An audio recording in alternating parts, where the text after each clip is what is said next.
सबसे पहले आपको खबर दें, सेक्रेटरी इलेक्शन कमीशन ने वज़ीर आला खैबर पख्तूनख्वा को ख़त लिखकर कहा है कि 2 जुलाई 2025 को ख़वातीन और गैर मुस्लिमों के लिए मखसूस नशिस्तों पर कामयाब उम्मीदवारों का नोटिफिकेशन जारी किया गया। उन अरकान से अभी तक हल्फ नहीं लिया गया, इसलिए वो ना असम्बली इजलास में हिस्सा ले सकते हैं, ना ही वोट डाल सकते हैं। खैबर पख्तूनख्वा में सेनेट इंतखाबात की तारीख 21 जुलाई 2025 मुकर्रर की गई है। ख़त में कहा गया है कि अदालतों में मुकदमात और ताख़ीर के बायस हल्फ का अमल मुकम्मल नहीं हो सका। इससे कबल स्पीकर KP असम्बली को मखसूस नशिस्तों पर मुंतखब अरकान से हल्फ लेने की दरख्वास्त की गई थी। स्पीकर ने आगाह किया कि असम्बली का इजलास फ़िलहाल जारी नहीं है और वो इजलास तलब नहीं कर सकते। आइन के आर्टिकल 109 के मुताबिक गवर्नर को इख्तियार हासिल है कि वो सूबाई असम्बली का इजलास अपनी सवाबदीद पर तलब करें।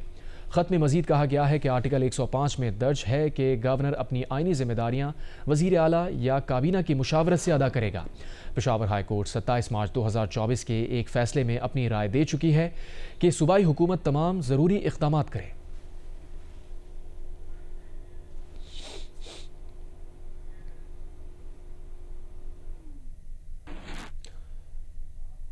गवर्नर खैबर पख्तूनख्वा फैसल करीम कुंडी ने जियो न्यूज़ से गुफ्तगू करते हुए कहा है कि उन्हें अभी तक वज़ीर आला की तरफ से असम्बली इजलास बुलाने की एडवाइस नहीं मिली। उन्होंने कहा कि मखसूस नशिस्तों पर मुंतखब मेंबरान ने असम्बली की रुकनीत का हल्फ उठाना है। इन अरकान ने सेनेट इलेक्शन में वोट डालना है। वज़ीर आला जल्द असम्बली इजलास की एडवाइस भेजें ताकि अरकान हल्फ उठा सकें। मौलाना फजलुर रहमान के भाई इंजीनियर ज़ियाउर रहमान ने अली अमीन गंडापुर का इलेक्शन लड़ने का चैलेंज कबूल कर लिया। वीडियो बयान में कहा कि उनका कहना था कि अली अमीन गंडापुर, तुम्हारा चैलेंज कबूल है, तुम्हारी औकात नहीं कि मौलाना फजलुर रहमान तुम्हारा चैलेंज कबूल करे। पहले मुफ्ती महमूद के इस बेटे से मुकाबला करके दिखाओ। मौलाना फजलुर रहमान ने तो तुम्हारे लीडर को इख्तदार की कुर्सी से घसीट कर निकाला था। तुम अपने भाई से इस्तीफ़ा दिलवा कर उनका मुझसे मुकाबला कराओ। वीडियो बयान में इंजीनियर ज़ियाउर रहमान ने मज़ीद कहा कि DI खान के चौक पर खड़े होकर कहा था कि अगर DNA किया गया तो ये गंडापुर नहीं निकलेगा। गंडापुर बहादुर और गैरतमंद लोग होते हैं, मगर ये उनमें से नहीं है। मौलाना फजलुर रहमान के भाई के मुताबिक अली अमीन गंडापुर के अंदाज़े गुफ्तगू और तकल्लुफ़ से उन्हें मालूम हो चुका है कि उनके चल चलाव का ज़माना आ चुका है। गुज़श्ता रोज़ अली अमीन गंडापुर प्रेस कॉन्फ्रेंस में मौलाना फजलुर रहमान को चैलेंज दिया था कि DI खान में उनके भाई के साथ इलेक्शन लड़कर मुकाबला करें। अगर मौलाना ने इलेक्शन जीत लिया तो वो इस्तीफ़ा दे देंगे। नून लीग ने खैबर पख्तूनख्वा में JUI के साथ अपनी नशिस्तें बराबर होने की बिना पर इजाफी मखसूस नशिस्त के लिए इलेक्शन कमीशन से टॉस करने की इस्तदा कर दी है। इलेक्शन कमीशन ने खैबर पख्तूनख्वा में मखसूस नशिस्तों की तकसीम के केस का फैसला महफूज कर लिया। इलेक्शन कमीशन में नून लीग के वकील ने कहा, जब खैबर पख्तूनख्वा असम्बली में JUI और हमारी नशिस्तें बराबर हैं तो JUI को मखसूस नशिस्तें ज़्यादा कैसे दे दी गईं? हमारी 16 नशिस्तों पर 8 मखसूस नशिस्तें दी गईं, जबकि JUI को 16 ही नशिस्तों पर 10 मखसूस नशिस्तें क्यों दी गईं? दोनों जमातों को 9-9 नशिस्तें दी जाएं। कानून के मुताबिक बराबर होने पर टॉस हो सकता है। JUI के वकील ने कहा, तारिक अवान को 9 रोज़ बाद भी शामिल करना रूल्स की खिलाफ वर्जी होगी। एक सीट की खातिर पूरे मुल्क में मखसूस नशिस्तों का मामला दोबारा खड़ा हो जाएगा। हमारे साथ जो मुस्लिम लीग नून ने तय किया, आज वो उसके बरक्स कर रहे हैं।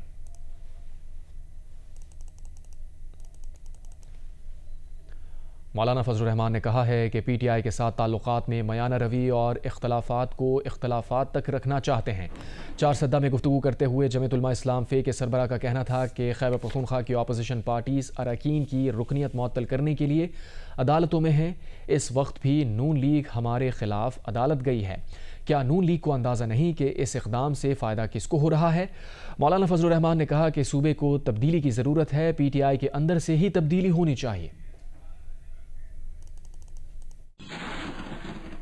सूबे को तब्दीली की ज़रूरत है, बजाय इसके कि अपोजिशन मिले और लोगों को तोड़ें, एक दूसरे के साथ सौदाबाजियाँ करें। नई एडमिनिस्ट्रेशन पार्टी के अंदर से उठती है और सूबे को संभालती है, तो मैंने कहा मुझे इस पर कोई इतराज़ नहीं होगा। मैं फिर कहता हूँ कि यहाँ की अक्सरियत सूबे की वो जाली है। अदम जमात कैसे आएगी, क्या उसका फैसला सियासी पार्टियों ने किया है? अभी तो अफसोस की बात यह है कि यहाँ हम अपोजिशन में हैं और हम एक दूसरे के अरकान के खिलाफ उनकी रुकनीत मुअत्तल करने के लिए जा रहे हैं कोर्टों में। अभी भी हमारे खिलाफ मुस्लिम लीग गई है और हम ऐसे अपोजिशन को क्या करें कि जिसका हर कदम वो हुकूमत को फ़ायदा देने के बायस बनता है।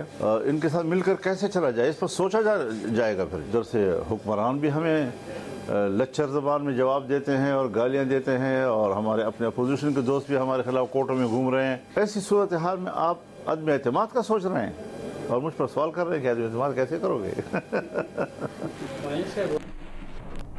हैदराबाद में मूसलाधार ने शहर का निज़ाम ज़िंदगी दरहम बरहम कर दिया। अहम शाहराहें और गलियां नदी नालों में तब्दील हो चुकी हैं। शदीद बारिश के बायस हेस्को और वासा का निज़ाम भी बैठ गया है। शहरी मुश्किलात का शिकार हैं। मुख्तलिफ हादसात में 3 अफराद जाँ बहक और 3 जख्मी हो गए। हामिद शेख रिपोर्ट कर रहे हैं।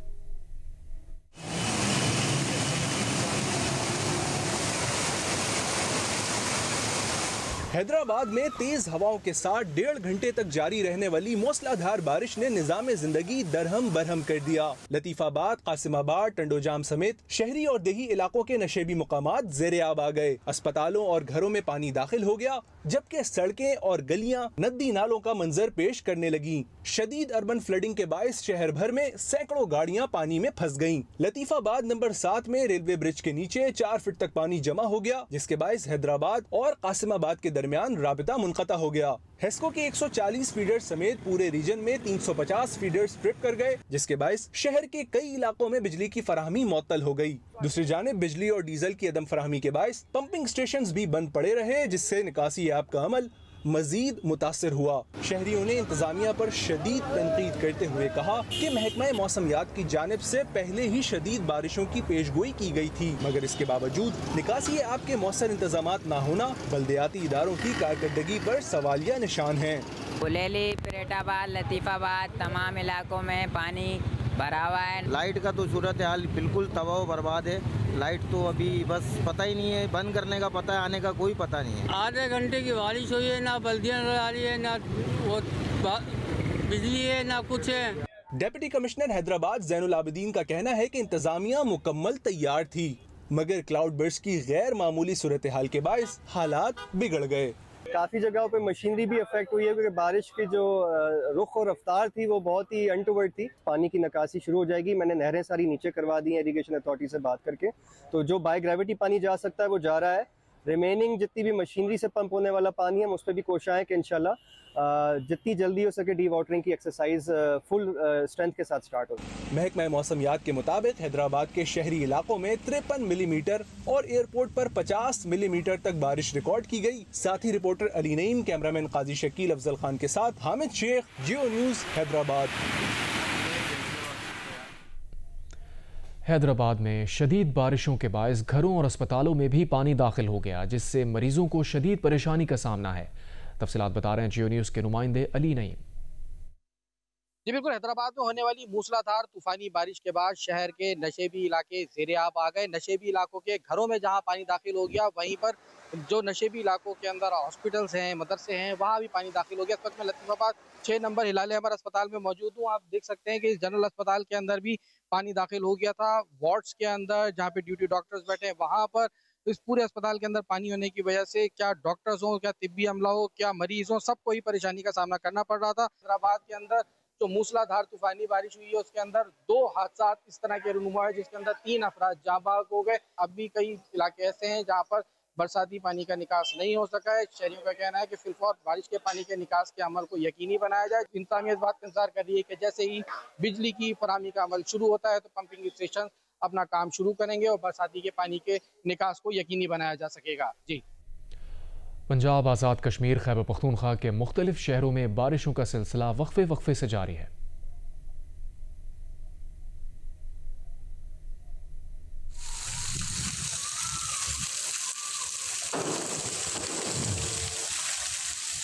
हाफिजाबाद, डेरा गाजी खान, कमालिया, भवल नगर, कोटद्दू समेत पंजाब के मुख्तलिफ शहरों में बारिश से नशेबी इलाके ज़ेरे आब आ गए। कोहे सुलेमान के पहाड़ी सिलसिले में तूफानी बारिश से राजनपुर, डेरा गाजी खान के नदी नालों में तुग़यानी है। मूसलाधार बारिश से डेरा गाजी खान के मुख्तलिफ इलाकों और सड़कों पर पानी जमा हो गया। दरिया सिंध में तौसा के मकाम पर दरमियाने दर्जे का सैलाब है, जबकि दरियाओं और नदी नालों में पानी के बहाव में मजीद इजाफे का खदशा है। कच्चे के इलाके से लोगों की महफूज मकामात पर नकल मकानी जारी है।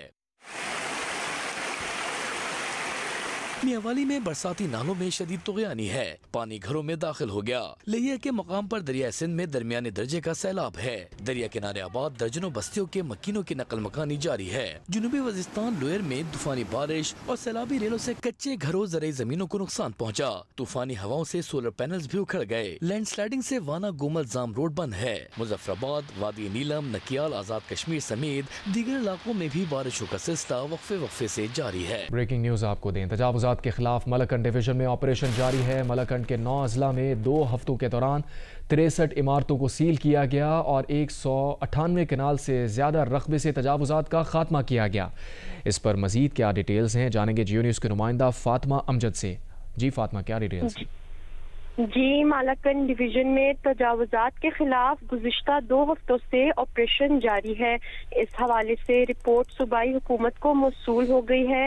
रिपोर्ट के मुताबिक स्वाद, बाजवड़, बुनेर और दीर में तजावुजात के खिलाफ ऑपरेशन किया गया है। मालाकंड के 9 अजला में 2 हफ्तों के दौरान 63 इमारतों को सील किया गया है। स्वात में 1 इमारत को सील किया गया, हालांकि 29 कनाल से ज्यादा रकबे पर इमारतें गिरा दी गई। रिपोर्ट के मुताबिक स्वात में 204 कनाल से ज्यादा रकबे पर तजावुजात है और 69 कनाल रकबे को क्लियर कर दिया गया है, जबकि 12 किलोमीटर से ज्यादा रकबे की हदबंदी की गई है। इस तरह बाजूवर में 16, बुनेर में 9 और डी लोअर में 22, डीर अपर में 11 और जिला बालाकंड में 4 इमारतें सील की गई हैं। रिपोर्ट के मुताबिक मजमूई तौर पर 96 कनाल से ज्यादा रकबे पर तजावुजात पर आने वाली इमारतें गिरा दी गई हैं। रिपोर्ट के मुताबिक मालाकंड डिवीजन में 588 कनाल से ज्यादा रकबे पर तजावुजात है। 198 कनाल से ज्यादा रकबे से तजावुजात का खात्मा किया गया है और 159 किलोमीटर से ज्यादा रकबे की हदबंदी की गई है। 7 मकामात पर बाड़ लगा दिए गए हैं और हमारी इस हवाले से बात हुई है कमिश्नर मालाकंड आबिद वजीर से। उनका कहना है कि मालाकंड डिवीजन इंतजामिया और रेस्क्यू की टीमें 24 घंटे फील्ड में होंगी। दरियाओं के किनारे होटलों को भी बाड़ लगाने के अहकाम जारी कर दिए गए हैं। वागजार कराई जमीन पर महकमा जंगलात और महकमा ज़राअत को पौधे लगाने की भी हदायत की गई। कमिश्नर ने यह भी बताया कि तजावुजात के खिलाफ ऑपरेशन का दायरा कार कमर्शियल ताज़ा। बहुत शुक्रिया फातिमा अमजद, आप अपडेट कर रही थी।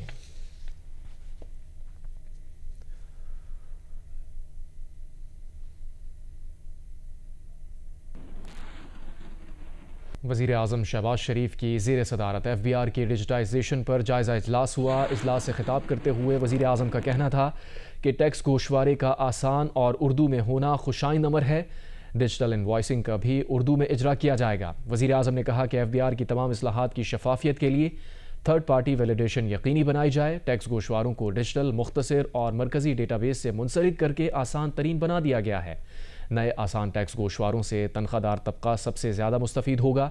वज़ीर आज़म ने कहा कि अव्वलीन तरजीहात में टैक्स बेस का इजाफा और गरीब पर टैक्स के बोझ में मज़ीद कमी शामिल है। पहली मरतबा मसनूई जहानत के ज़रिए टैक्स असेसमेंट के निज़ाम का इत्तलाक़ बड़ी कामयाबी है।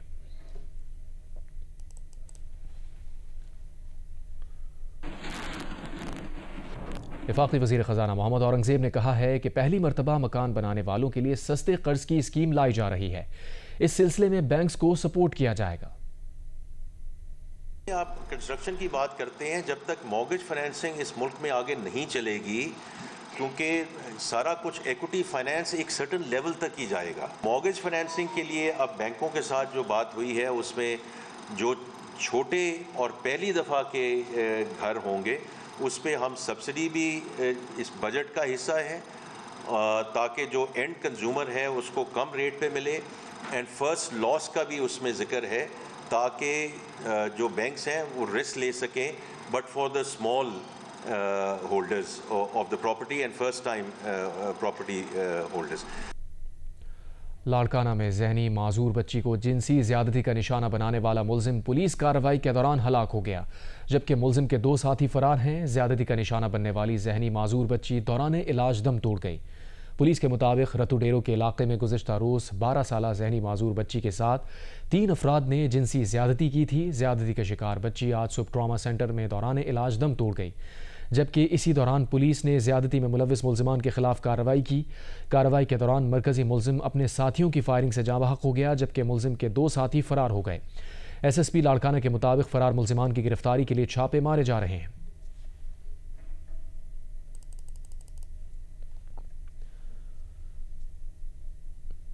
बलूचिस्तान के ज़िला दुक्की में लोनी कबीले के सरदार ने कबायली रिवायत से हटकर अपने भाई के मुबैना कातिल को खुद सज़ा देने के बजाय कानून के हवाले कर दिया।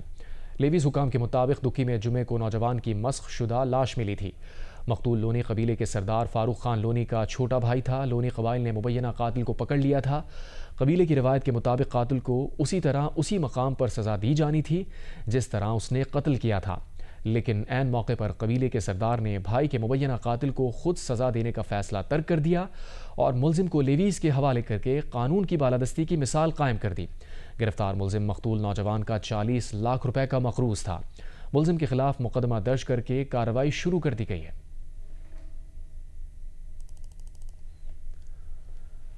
वज़ीर दाखिला मोहसिन नकवी ने कहा है कि 1 जनवरी 2026 के बाद पाकिस्तानी ज़ायरीन इनफरादी तौर पर इराक़ नहीं जा सकेंगे। वो सिर्फ ज़ायरीन ग्रुप ऑर्गेनाइज़र्स के ज़रिए ही इराक़ जा सकेंगे। हर ऑर्गेनाइज़र ग्रुप इराक़ जाने वाले ज़ायरीन की वतन वापसी का भी ज़िम्मेदार होगा। ग्रुप ऑर्गेनाइज़र्स के सिस्टम से गैर कानूनी इराक़ जाने वालों और ज़ायद क़याम के रुझान का खात्मा होगा। उन्होंने ये बात तेहरान में पाकिस्तान, ईरान और इराक़ के वज़राए दाखिला की कॉन्फ्रेंस के मौके पर किया।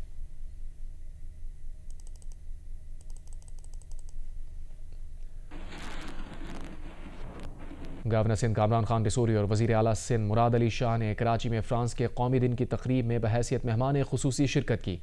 इस मौके पर फ्रांसीसी कौंसल जनरल ने उनका खैर मकदम किया। गवर्नर और वज़ीर आला ने फ्रांस के कौमी दिन के मौके पर फ्रांसीसी अवाम को मुबारकबाद पेश की। इस मौके पर गवर्नर सिंध ने कहा कि पाक फ्रांस दोतरफ़ा ताल्लुकात वक्त के साथ साथ मज़ीद मुस्तहकम हो रहे हैं। पाकिस्तान में फ्रांस के कौमी दिन की तकरीब दोतरफ़ा ताल्लुकात की मज़हर है।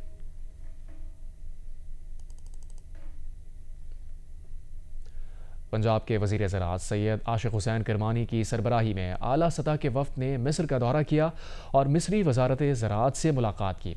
मिस्री वज़ीर ने वादा किया कि पंजाब के ज़रई अफसरान की मिस्र में तरबियत का प्रोग्राम तरतीब दिया जाएगा और पंजाब में जदीद ज़रई फार्म्स के क़याम के लिए हर मुमकिन ताउन और मदद की जाएगी।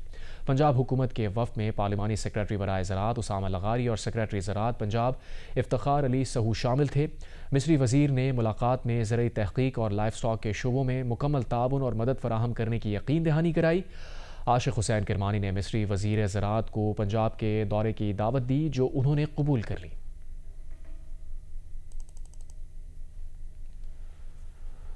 ज़ोहरान ममदानी से डेमोक्रेट नामजदगी की प्राइमरी हारने के बावजूद उनके हरीफ डेमोक्रेट उम्मीदवार एंड्रयू क्योमो की जानिब से न्यूयॉर्क के मेयर का इलेक्शन लड़ने का इम्कान है।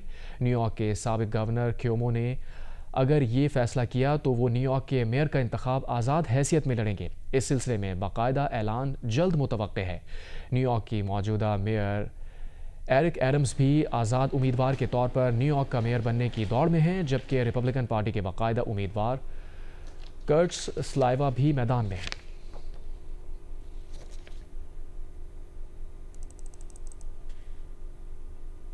वफाकी दारुल हुकूमत इस्लामाबाद की ईरान एवेन्यू पर 2 हाथों और ग्लोब के मॉडल पर सोशल मीडिया पर ज़बरदस्त तनकीद की गई, जिसके बाद CDA ने इस मॉडल को ईरान एवेन्यू से हटाने की हिदायत जारी कर दी हैं। सोशल मीडिया सारिफीन ने मॉडल्स पर शदीद तनकीद की और पूछा कि आखिर किसने इन मॉडल्स को नस्ब करने की इजाज़त दी। CDA हुक्काम ने जियो न्यूज़ के राब्ता करने पर बताया कि सरकारी इदारे का इस मॉडल की तनसीब से कोई ताल्लुक़ नहीं। ये मॉडल एक निजी हाउसिंग सोसाइटी नस्ब कर रही थी। अमूमन पब्लिक प्राइवेट शराकतदारी के तहत मुख्तलिफ मकामात पर खूबसूरती के लिए मॉडल्स लगाए जाने की इजाज़त दी जाती है, मगर इसके लिए मॉडल डिज़ाइन की मंजूरी लेना होती है। ये मॉडल बग़ैर CDA अथॉरिटी की मंजूरी के नस्ब किया गया, जिस पर निजी हाउसिंग सोसाइटी से किया गया है कि कहा गया है कि उसे हटाने और अपनी सोसाइटी में नस्ब करें।